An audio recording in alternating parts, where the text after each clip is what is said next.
हिंद जय हिंद जय हिंद।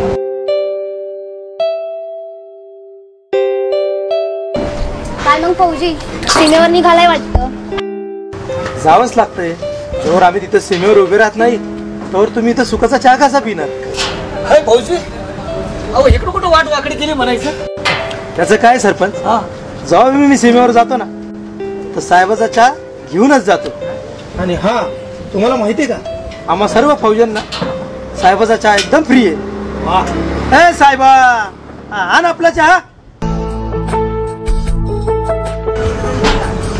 हाय फौजी, अहो हा चहा प्याला ना आमच्या गाववाल्यांचा सारा थकावच दूर होऊन जातो। अरे अकबर, काय झालं? क्या बताऊं मैं यार, आते आते रास्ते में चाय पी तो सीने में जलन हो रही यार। अरे बाहेरचा चहा पिल्यानंतर ना असंच होणार, तू ना साहेबाचा चहा पीत जा। साहेबाचा? हो। अरे अकबर भाई, या चहामध्ये जी साखर वापरली जाते ना ती साखर केमिकल विरहित असते, ज्याच्यामुळे पित्त आणि जळजळीचा त्रास मुळीच होत नाही। आणि बरं का, ह्या चहामध्ये दूध सुद्धा उत्तम दर्जाचं वापरलं जातं बरं का। अच्छा, तर मी पण हाच चहा पिणार आणि सगळ्यांना हाच चहा प्यायला सांगणार।